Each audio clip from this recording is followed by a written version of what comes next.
Championship Candidates tournament. We don't have that many matches remaining.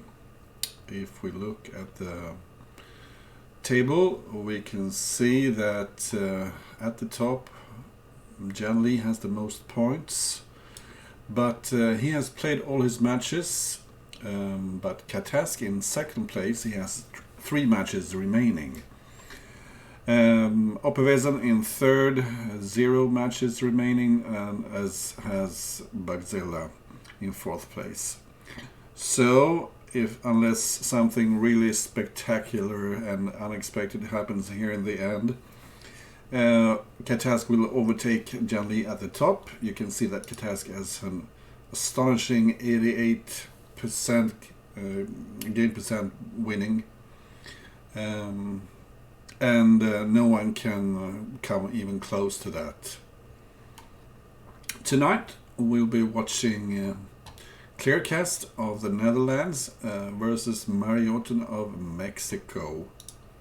And let's see if the players are online. Yes, they are. So let's join the first game of the match. Let's just do a quick recap. mariorton plays the Scandinavian, hiding the queen on a5, and I saw this earlier. He has some tactical tricks with the queen, but usually it's a bad idea to bring out the queen early in the game in chess, and the same goes for Crazy House, because the queen is a strong piece, but being a strong piece also means that it's a weakness. The opponent can chase the queen around and gain some tempos maybe. So White has just finished his development here, although Black seems to be doing quite fine, I think.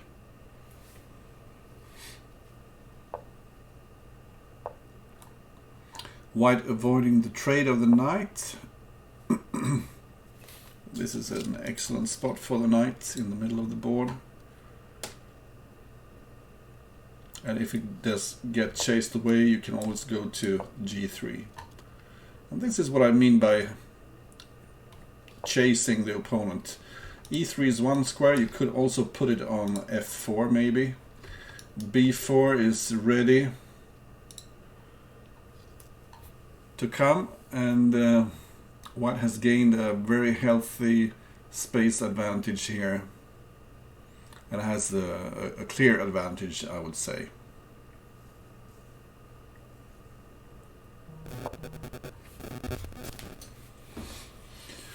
Do we have any viewers?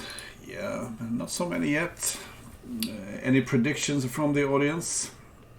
Who do you think will win this match? And that queen is about to get trapped, because after queen f5 you have knight g3, and where is it going then? Nowhere. So this really shows the weak side of the bringing the queen out early. White has just played some natural moves, and Black's pieces have been kicked around, and now the queen is trapped. And of course this is just winning for White.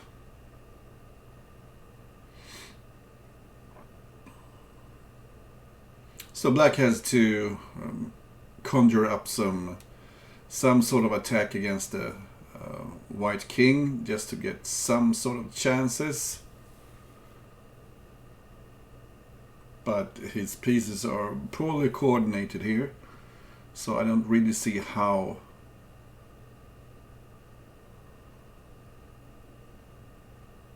For instance, this knight on b6 is just ridiculous. It's going nowhere, and it can't even go back.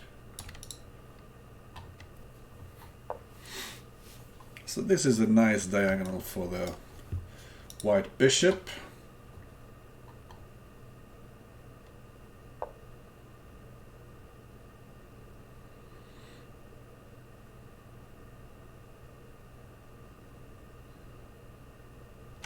And now it's just a matter of technique.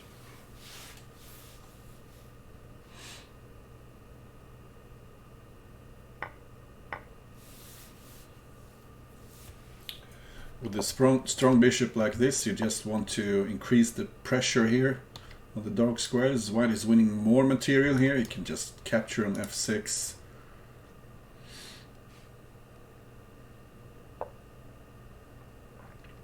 Or I could wait with the capture. So maybe trade some pieces. White is still winning the knight here. If he just captures on b6, he can take on f6. And he's up so much on material. But he's going for the king, threatening to take here on g7. And I don't think that will prevent the capture on g7. I was thinking maybe take here and even take on e5.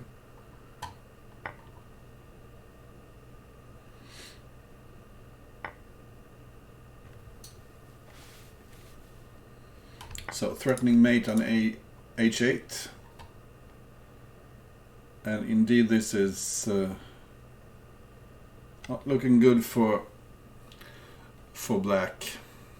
Maybe white was a bit too eager to mate the black king.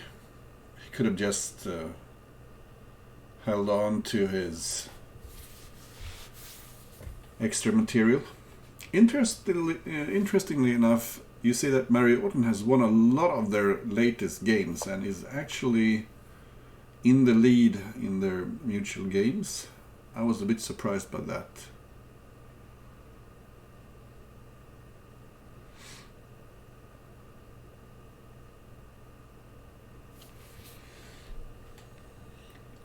So white is trying to kill off black here. One tactical idea might be to check with a knight here, just to make g6 weak. Queen h6 could come and take on g6. Now threatening knight e7. Also bishop at h7 and then take on g6. I don't see a way to deal with both those threats. For instance, if you put something on h7, you have knight e7 and then take on, well, not if you put a bishop there, of course. If you put a knight or pawn. Oh, why does, yeah. So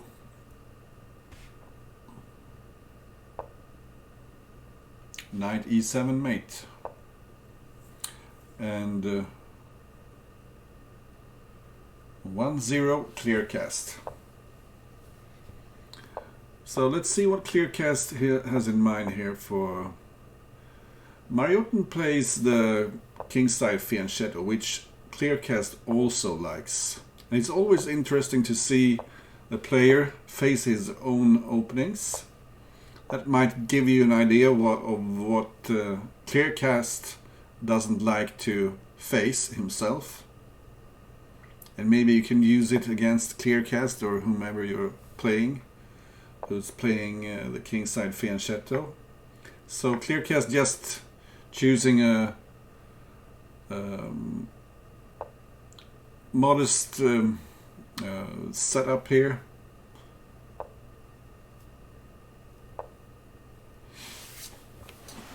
I don't think he's causing white any problems with his setup.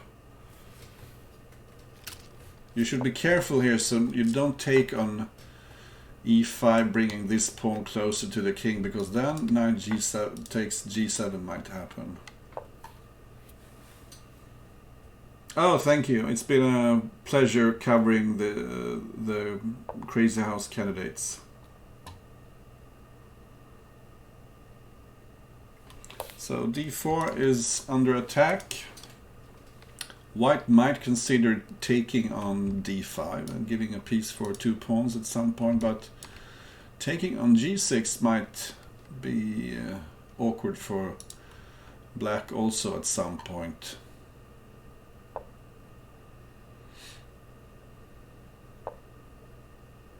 So what is keeping this knight? I like this idea actually a little bit. No, I don't like it because black could trade on e3. But does he have a follow-up here? Pawn e4 looks natural. Wanting to put a pawn on f3 also.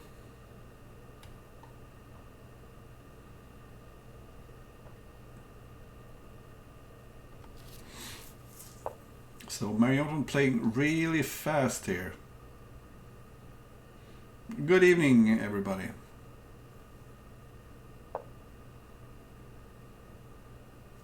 So I wonder just how weak the light squares are. You know, if black puts a pawn here, white might consider taking with the rook just to keep the light squares a bit more protected.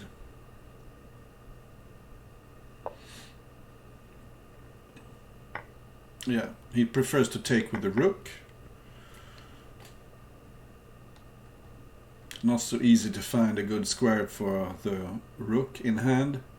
Maybe he should just put it on the board and try to trade it. Hi there, Gurra. So I don't know if they tapped in on my comments, but they're playing the same moves that I suggest. You should know that everything is sent with a delay, so they can't actually hear what I'm saying. Well, with a delay they can. So black is putting some pressure here on the white position, and white just defending passively. He has a lot of control on the king's side, so it's not so easy for black to penetrate, even if he wins the queen here. So black has some extra material, but not so easy to capitalize on that.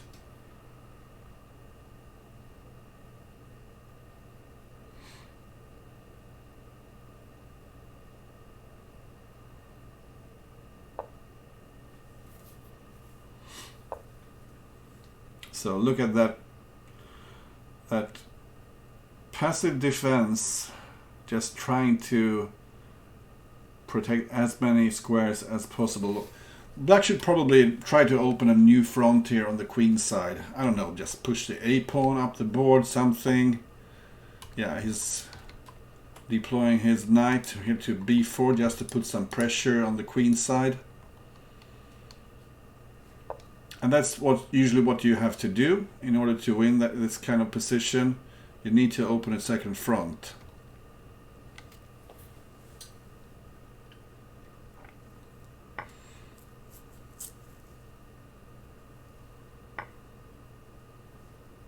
And actually I think that sort of helped white a little bit. c2 isn't that weak. I wonder why you put it on this side rather than on this side. Because now it really makes sense pushing the a pawn.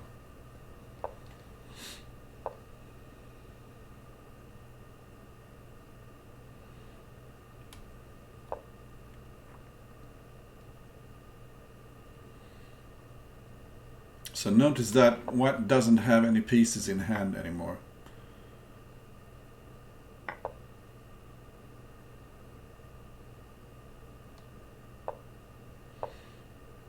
So now the f4 pawn is a bit loose.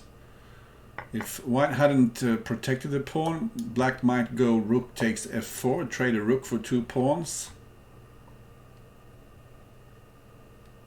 And Kleerkast, you better hurry up. So putting pressure here on the bishop, wanting to take on b2. And now f4 is a target again.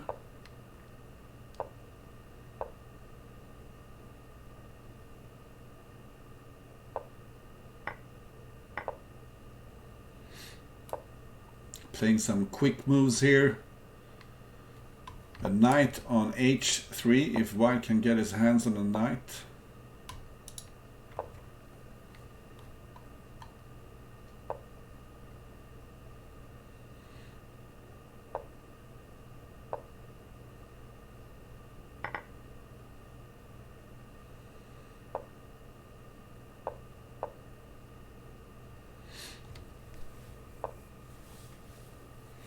So eyeing the e3 pawn here.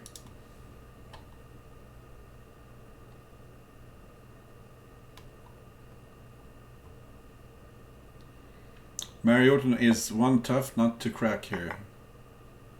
But what about, I was saying f6.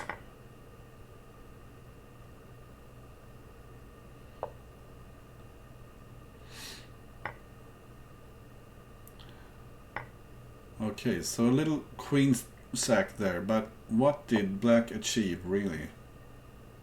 Not much, I'd say. This was not a great follow-up.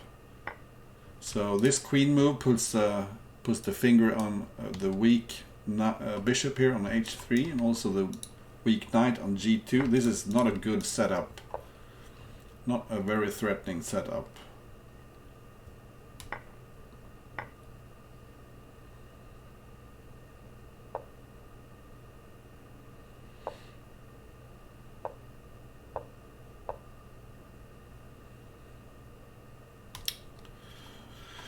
So black needs to be a bit careful here.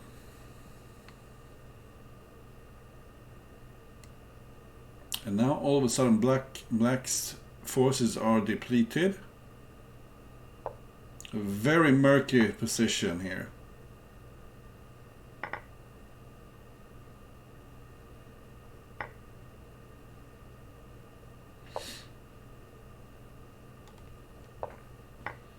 Hard to tell who's better. But no, now it sure looks like the white king is in jeopardy.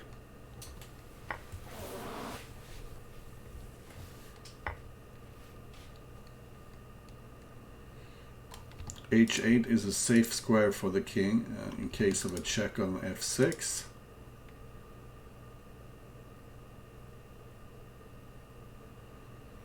But what is he threatening anything? I wonder why he didn't just play bishop at f6. That would have been really dangerous. No, what happened there? White resigned. White resigned? What happened? Okay, was it queen h8, h1 check? Sorry, we have to look at the end there. I wasn't convinced at all. So here actually black is better.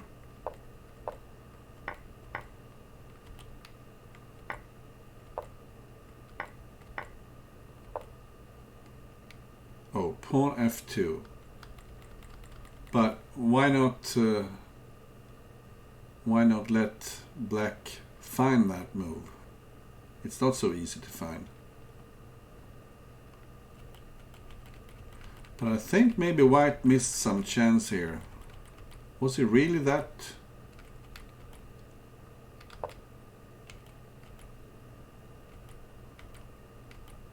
Okay, maybe he was simply worse all along. Because I don't quite like the way the black pieces got tangled here on the king's side. Anyway, let's get back to the game, and I want to follow Kleerkast. It's another Scandinavian here, and we saw that white just developed calmly in the last game, and this is I think a repetition. And what is that knight doing on b6? Come on, that's just not good at all. So once again the white queen is getting trapped. Hard to defend b7. d6 is not an ideal spot for the knight there. And white is just better here.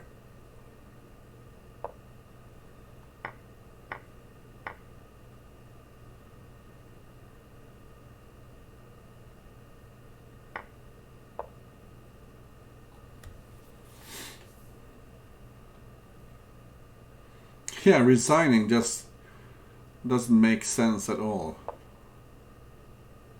Was it one of those you want to offer a draw maybe, and you accidentally press the wrong button twice? Actually, I've done that myself at one point, but I think I was maybe intoxicated.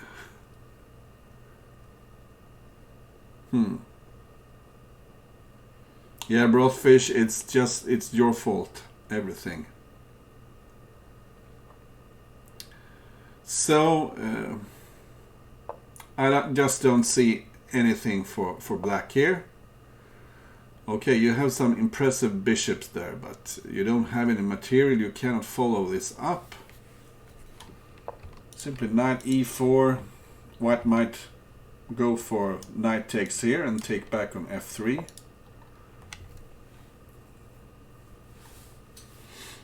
You might want to shield the h2 square here, so you don't accidentally get mated on h2. What is up? Well, he has a queen for a piece.